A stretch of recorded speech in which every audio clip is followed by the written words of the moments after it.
DVD qui va sortir avec des épisodes de Picotine prochainement. Alors, j'inviterais les gens qui aimeraient avoir une photo individuelle avec deux coffrets au mois de juin. Ils vont mettre 14 demi-heures sur le marché. 14 demi-heures. 14 demi-heures, carrément, avec un petit peu de bonus aussi, là, des entrevues que j'ai déjà fait pour Radio-Canada. Et à Noël, ils vont en sortir 12 autres.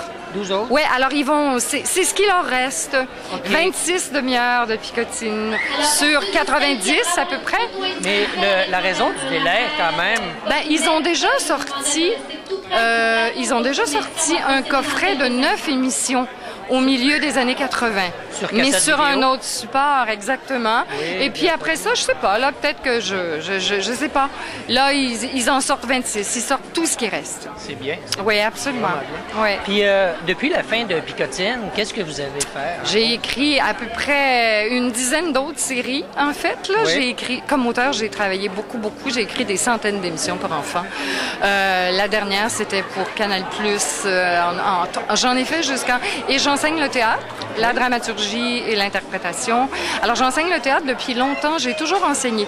Pas à temps plein, mais j'enseigne beaucoup, là, présentement, dans les écoles de théâtre professionnelles et à l'Université McGill. J'ai enseigné pendant 8 ans. Alors, j'ai fait pas mal d'enseignements depuis 25 ans, en fait. Beaucoup aussi.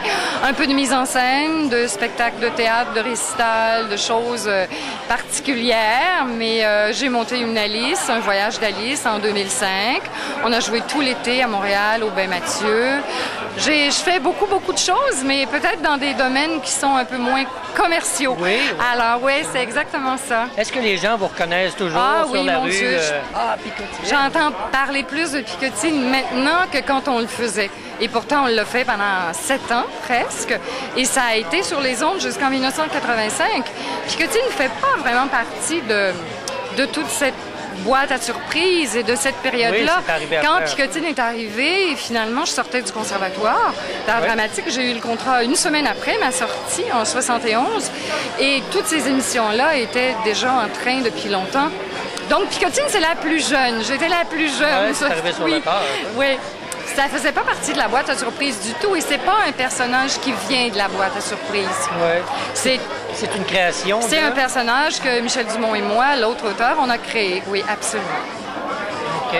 Puis, pensiez-vous à l'époque que 20 ans, 25 ans plus tard, qu'il y aurait tout un regain d'intérêt envers ces vieilles émissions-là? Je pense que c'est mondial, pas seulement au Québec, pas juste à Montréal. Il y a un regain de nostalgie actuellement, je pense. Hein? Et je pense que ces émissions-là, ces personnages-là ont vraiment marqué la mémoire des gens. Moi, je suis très contente de voir, en tout cas comme auteur surtout, que Picotine est resté dans la mémoire des gens. Le téléjournal de Radio-Canada a fait un reportage sur moi il y a un mois. Et le jeune journaliste Jean-François Bélanger était un fan de Picotine. Et vraiment, là, on a fait 6 minutes au téléjournal le vendredi soir. C'était très impressionnant. Oui? Oui, c'est très impressionnant. Oui, c'est sûr que ça, c'est un très beau cadeau.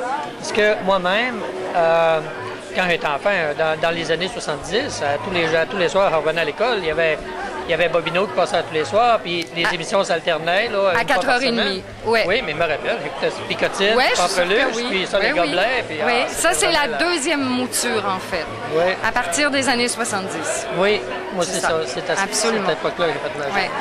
En tout cas, c'était vraiment un plaisir de venir avec vous. Merci beaucoup.